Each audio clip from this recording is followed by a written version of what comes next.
Good morning प्यारे विद्यार्थियों। आज फिर अपन केमिस्ट्री में क्लास को आगे बढ़ाते हैं। कल अपन ने रदरफोर्ड परमाणु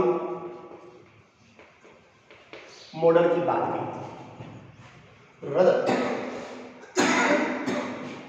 रदरफोर्ड परमाणु मॉडल में आपको मूल अब याद रखनी है इसमें क्या कमी रह गई। तो नंबर 5, रदरफोर्ड का परमाणु मॉडल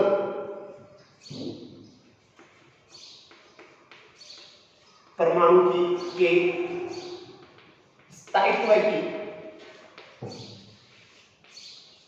व्याख्या नहीं कर पाया। दूसरी कमी क्या थी बेटा? परमाणु में पाए जाने वाले परमाणु में उपस्थित इलेक्ट्रॉन संरचना को नहीं समझा पाया। नंबर 3, मैक्सवेल सिद्धांत के अनुसार वर्ताकार पथ में भ्रमण करता हुआ इलेक्ट्रॉन विकिरण उत्सर्जित करेगा, जिसके कारण इलेक्ट्रॉन में ऊर्जा की कमी हो जाएगी और ऊर्जा की कमी होने के कारण इलेक्ट्रॉन वर्ताकार पथ से या कोश से किस में गिर जाएगा? नाभिक में गिर जाएगा। लेकिन वास्तविक रूप से ऐसा नहीं होता। चौथा पॉइंट कमी, रदरफोर्ड का परमाणु मॉडल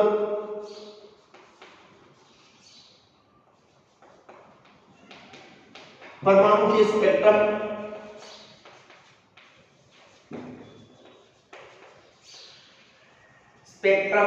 की व्याख्या नहीं कर पाया था। परमाणु के स्पेक्ट्रम की व्याख्या नहीं कर पाया था। नंबर 5, रदरफोर्ड परमाणु मॉडल के अनुसार परमाणु की कक्षा में कितने इलेक्ट्रॉन पाए जाते हैं उनकी व्याख्या नहीं कर पाया था। अर्थात रदरफोर्ड परमाणु मॉडल में क्या कमी रह गई थी? परमाणु की के स्थायित्व की व्याख्या नहीं कर पाया था। परमाणु में उपस्थित इलेक्ट्रॉन संरचना को नहीं समझा पाया था। मैक्सवेल कहता है कि यदि वर्ताकार पथ में इलेक्ट्रॉन भ्रमण करेगा तो उसकी ऊर्जा में कमी हो जाएगी और ऊर्जा में कमी होने के कारण इलेक्ट्रॉन ऊर्जा कोश से नाभिक में गिर जाएगा। लेकिन ऐसा नहीं होता है, उसकी व्याख्या नहीं कर पाया था। परमाणु रदरफोर्ड परमाणु मॉडल परमाणु की में बचने वाले स्पेक्ट्रम की व्याख्या नहीं कर पाया था और ये मॉडल ये भी प्रदर्शित नहीं कर पाया था कि परमाणु की कक्षा में कितने इलेक्ट्रॉन पाए जाते हैं। अगला मॉडल आता है चौथा बड़ा, जो सर्वमान्य मॉडल है।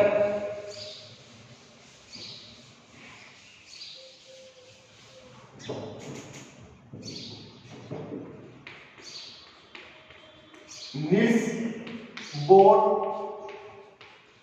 परिकल्पना। नील्स बोर परिकल्पना। नील्स बोर नामक वैज्ञानिक ने रदरफोर्ड के परमाणु प्रतिरूप या मॉडल में जो कमियां रह गई उन कमियों को दूर करते हुए हाइड्रोजन परमाणु की संरचना को समझाने के लिए क्या कहा बेटा अपन ने? नील्स बोर नामक साइंटिस्ट ने रदरफोर्ड के परमाणु प्रतिरूप की कमियों को दूर करते हुए 1913 के अंदर हाइड्रोजन परमाणु की संरचना व उसके स्पेक्ट्रम को समझाने के लिए एक मॉडल प्रस्तुत किया था, जिसे नील्स बोर परिकल्पना या नील्स बोर परमाणु प्रतिरूप कहते हैं। क्या कह रहे हैं अपन? नील्स बोर नामक वैज्ञानिक ने रदरफोर्ड के परमाणु प्रतिरूप में जो कमियां रहती थी उन कमियों को दूर करते हुए हाइड्रोजन परमाणु की संरचना व उसके स्थायित्व को समझाने के लिए एक परिकल्पना या मॉडल प्रस्तुत किया, जिसे नील्स बोर परिकल्पना या नील्स बोर परमाणु प्रतिरूप कहते हैं, जो निम्न बिंदुओं पर आधारित है। अर्थात नील्स बोर परमाणु प्रतिरूप के अनुसार परमाणु की संरचना में निम्न विशेषताएं पाई जाती है। तो नील्स बोर परिकल्पना क्या क्या थी? तो नंबर फर्स्ट, ये प्रतिरूप क्या कहता है बेटा? परमाणु के केंद्रीय भाग में, परमाणु के केंद्रीय भाग में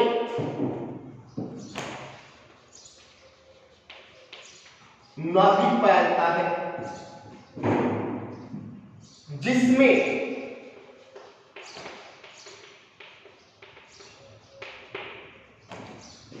धनावेशित कण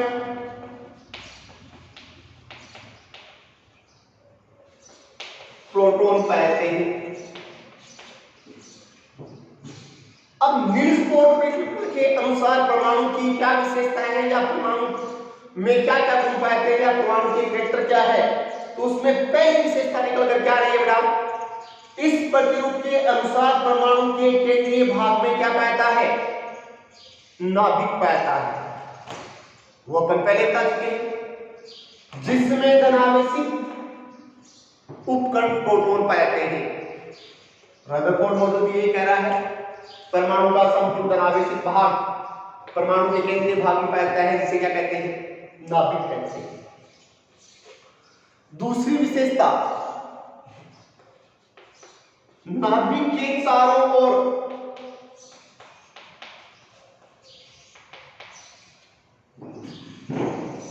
इलेक्ट्रॉन निश्चित त्रिज्या व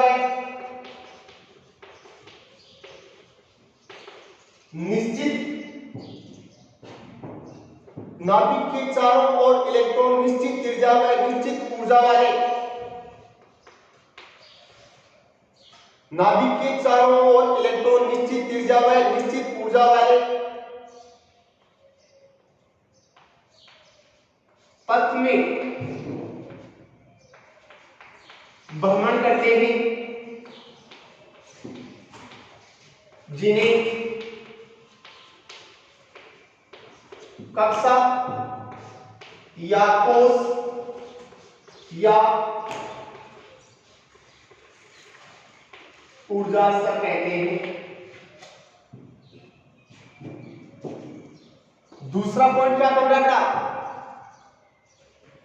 परमाणु के केंद्रीय भाग में नाभिक पाया जाता है, जिसमें धनावेशित कण प्रोटॉन पाए जाते हैं। नाभिक के चारों ओर इलेक्ट्रॉन निश्चित त्रिज्या व निश्चित ऊर्जा वाले पथ में भ्रमण करते हैं, जिन्हें कक्षा या कोश या ऊर्जा स्तर कहते हैं।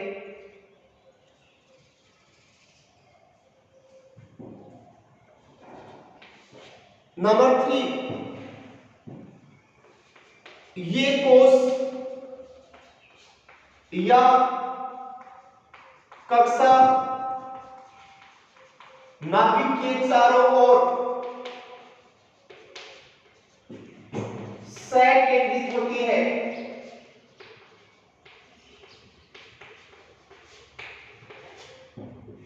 इसका मतलब क्या हुआ? ये हो गया परमाणु का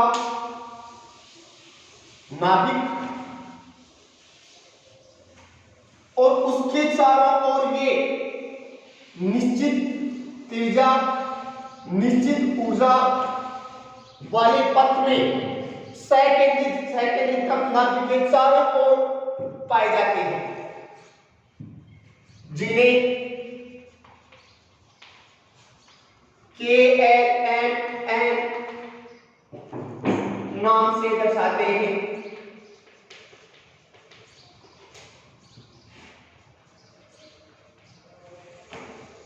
जिनका n का मान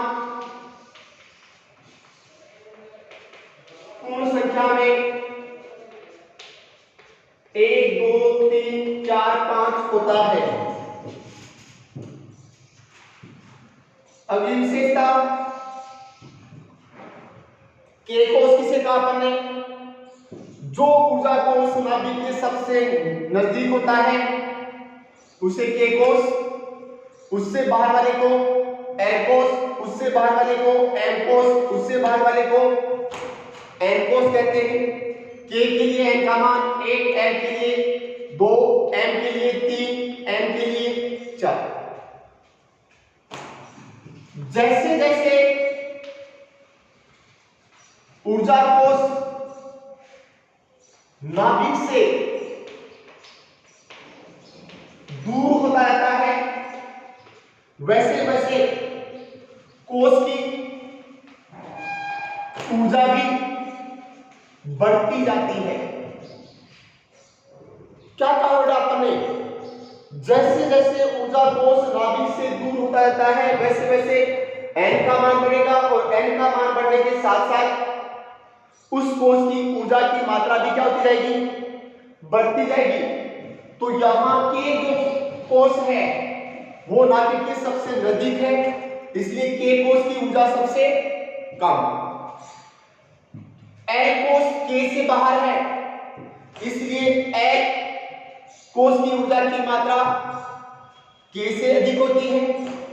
एल का मान एल से बाहर एम है तो एम की ऊर्जा का मान एल से अधिक है और एम से बाहर एन है तो एन की ऊर्जा का मान एम से अधिक है। इसका मतलब यदि ऊर्जा की बात करें तो सबसे कम ऊर्जा किसमें होगा? के में। के से ज्यादा ऊर्जा किसकी है? एल की। एल से ज्यादा ऊर्जा किसकी है? एम की। एम से ज्यादा ऊर्जा किसकी है? एन की। इसका मतलब जैसे जैसे कोष नाभिक से दूर होता जाएगा उसकी ऊर्जा की मात्रा क्या होती जाएगी? कम होती जाएगी। अगली विशेषता, कक्षा में चक्रण या भ्रमण करने वाले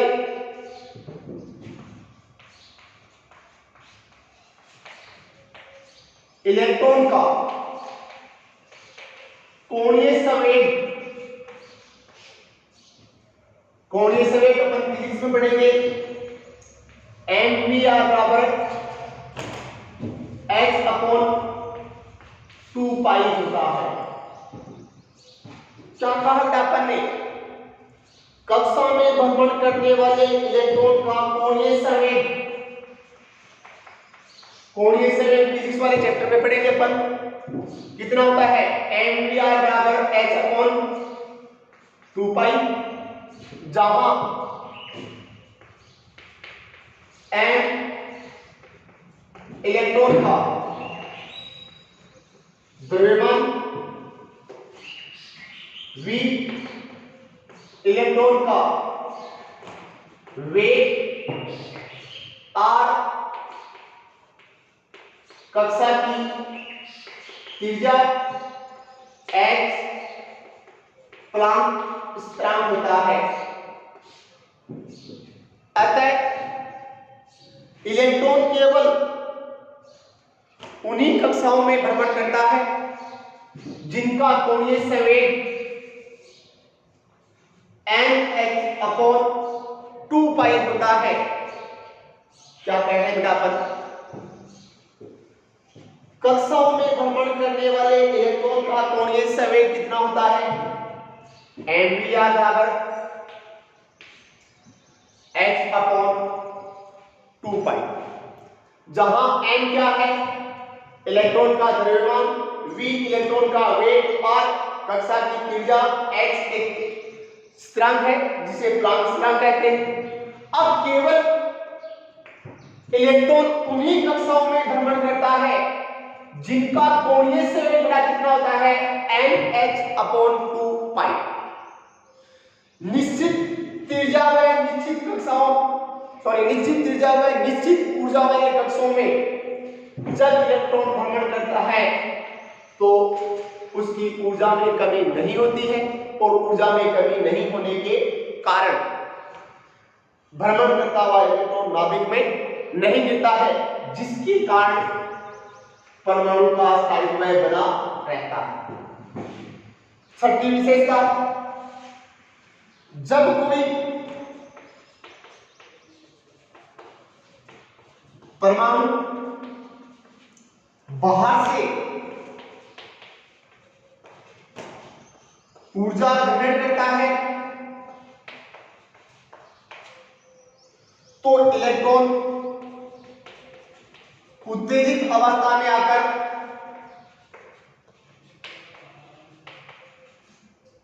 निम्न ऊर्जा कोष से उच्च ऊर्जा वाले कोष में चला जाता है। अर्थात निम्न ऊर्जा वाले कोष से किस में बेटा, उच्च ऊर्जा वाले के वाला एल में, एल वाला एम में, एम वाला एन कोष में चला जाता है। तथा जब कोई इलेक्ट्रॉन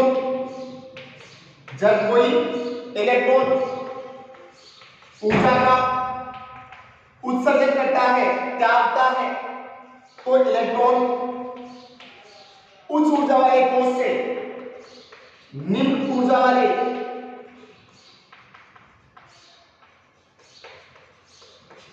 कोष में स्थानांतरित हो जाता है। इस प्रकार इलेक्ट्रॉन के उच्च ऊर्जा कोष से निम्न ऊर्जा कोष तथा निम्न ऊर्जा कोष से उच्च ऊर्जा कोष में स्थानांतरित होने के कारण किस प्रकार का रैखिक स्पेक्ट्रम बनता है।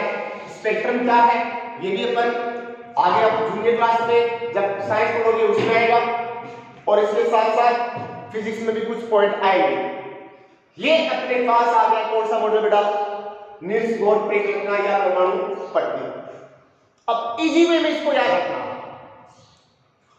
नील्स बोर नामक वैज्ञानिक ने, कौन से वैज्ञानिक ने बेटा, नील्स बोर नामक के वैज्ञानिक ने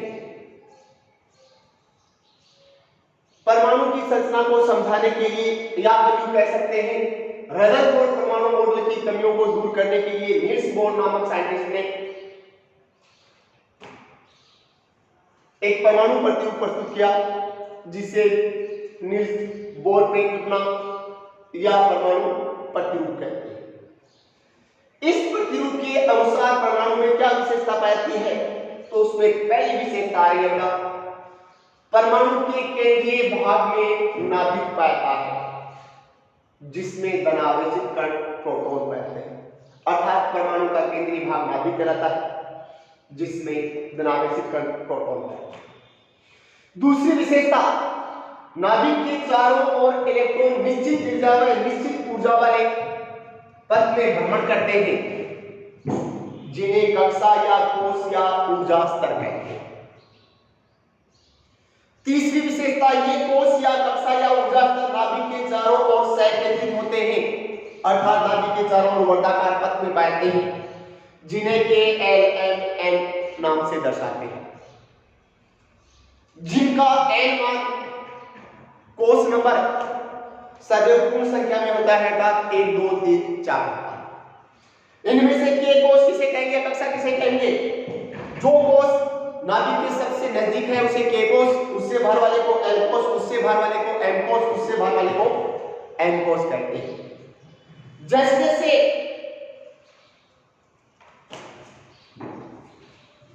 कोष की नाभिक से दूरी बढ़ती जाती है, वैसे वैसे कोष नंबर भी बढ़ता जाएगा, और कोष नंबर बढ़ने के साथ साथ कोष की ऊर्जा का मान भी बढ़ता जाएगा। अर्थात के कोष की ऊर्जा का मान सबसे कम, उससे अधिक एन कोष में, उससे अधिक एम कोष में, उससे अधिक एन कोष में होता है। अब अपन ने कहा कि कक्षा में भ्रमण करने वाला जो इलेक्ट्रॉन है, उस इलेक्ट्रॉन का कोणीय संवेग mvr बराबर h/2π होता है, जहां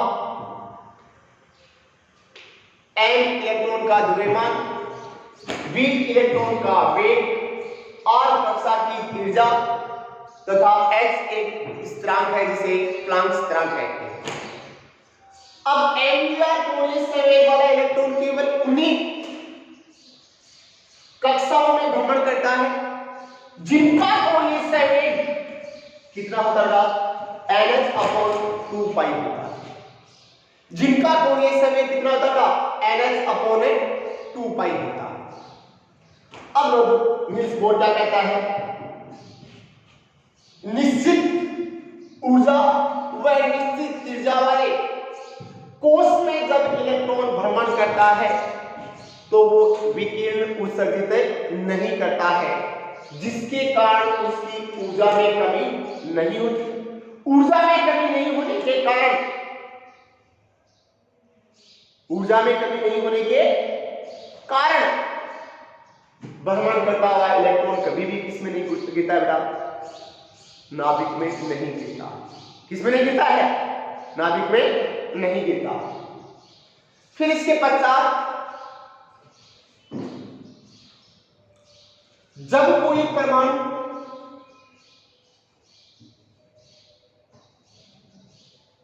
बाहर से ऊर्जा को ग्रहण करता है तो परमाणु का इलेक्ट्रॉन ऊर्जा अवशोषित करके उत्तेजित अवस्था में आता है, और उत्तेजित अवस्था में आने का मतलब निम्न ऊर्जा कोष वाला इलेक्ट्रॉन उच्च ऊर्जा वाले कोष में चला जाता है, और जब कोई इलेक्ट्रॉन ऊर्जा का उत्सर्जन करता है तो उच्च ऊर्जा वाले कोष से निम्न ऊर्जा वाले कोष में स्थानांतरित हो जाता है।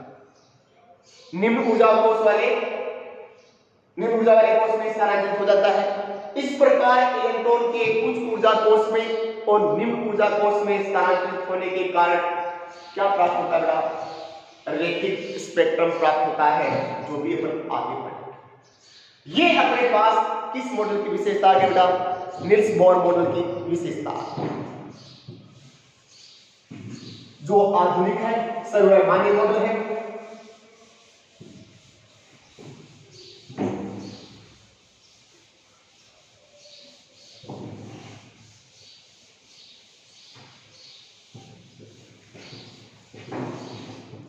अब आपको याद रखनी है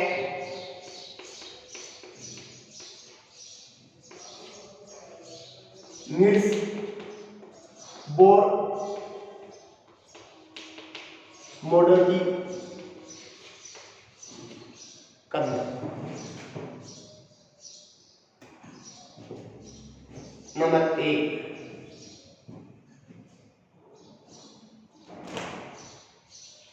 नंबर 1,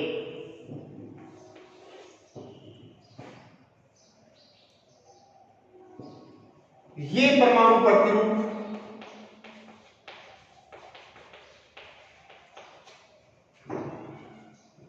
कम इलेक्ट्रॉन वाले परमाणु की संरचना को समझाता है, लेकिन अधिक इलेक्ट्रॉन वाले परमाणु की संरचना को समझाने में असक्षम था। पहली कमी क्या लगेगा, ये परमाणु प्रतिरूप कम इलेक्ट्रॉन वाले परमाणु की संरचना को समझाता है, लेकिन अधिक इलेक्ट्रॉन वाले परमाणु की संरचना को समझाने में ये क्या था, असक्षम है। नंबर 2, ये परमाणु प्रतिरूप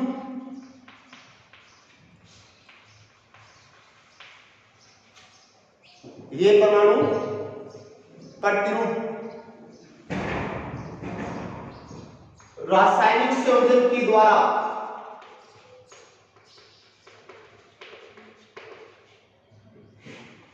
अणुओं के निर्माण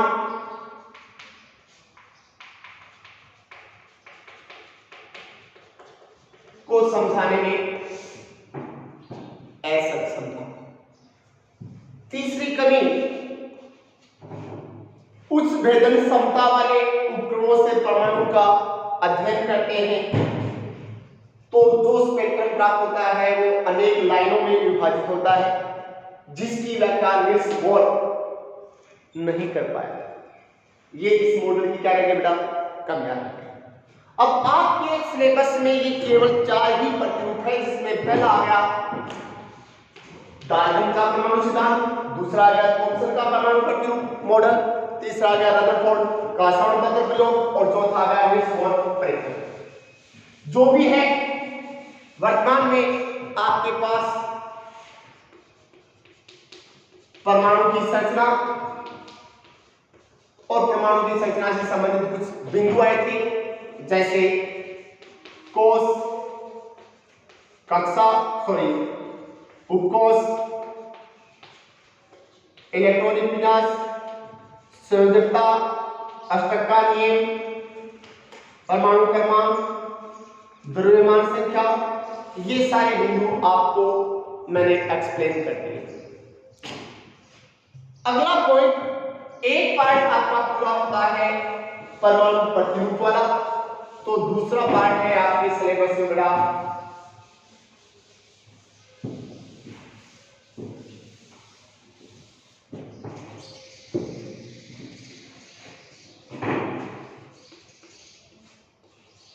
तत्वों का वर्गीकरण। अगला पार्ट शुरू होता है तत्वों का वर्गीकरण। वर्गीकरण से पहले आपको परिचय होना चाहिए किसका, तत्व किसे कहते हैं। और तत्व से पहले आपके पास शब्द आ गया था अणु, और अणु का अर्थ क्या था, दो या दो से अधिक परमाणुओं का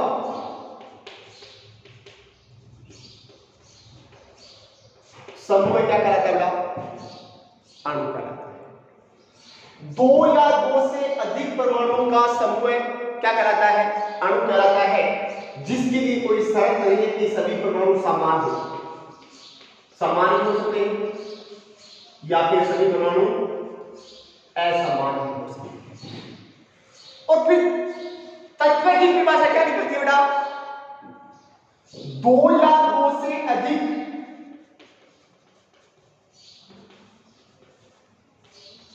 समान परमाणु वाले अणु को ही क्या कहते हैं, या दो या दो से अधिक समान परमाणु के समूह क्या कहते हैं बेटा, तत्व है। अब ये तत्व है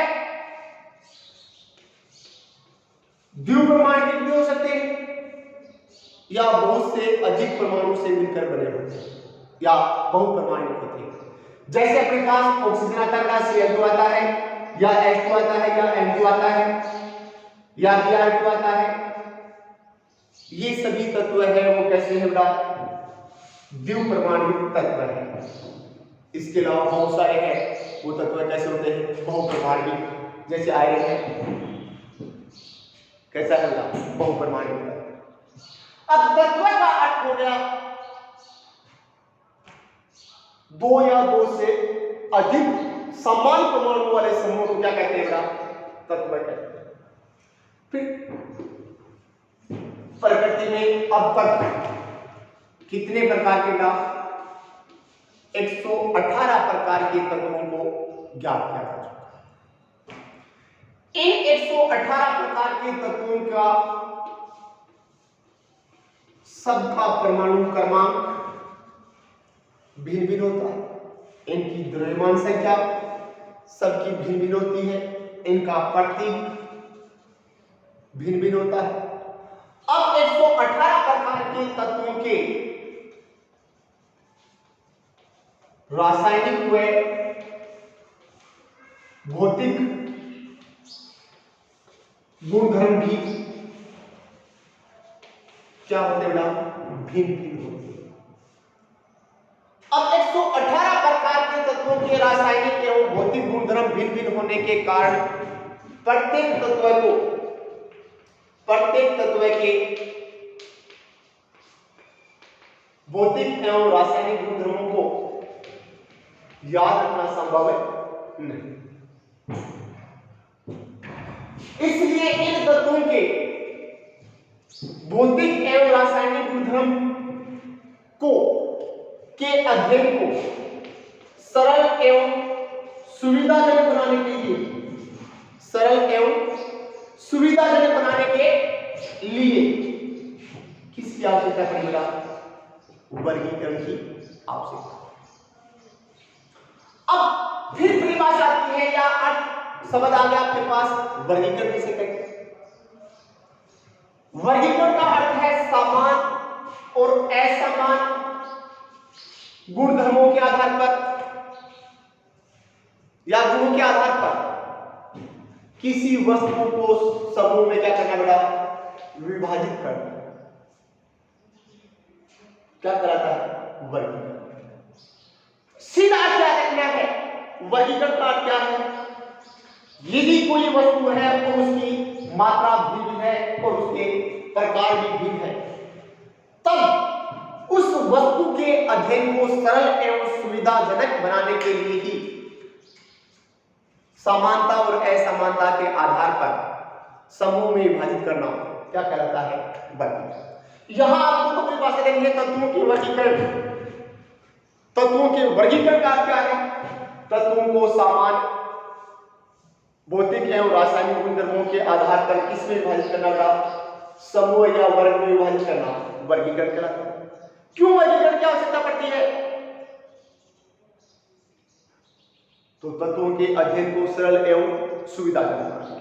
उसी प्रकार बात हम कर सकते हैं, जैसे बेटा एक दुकान है और दुकान के अंदर एक दुकानदार कई प्रकार की सोप रखता है, साबुन रखता है।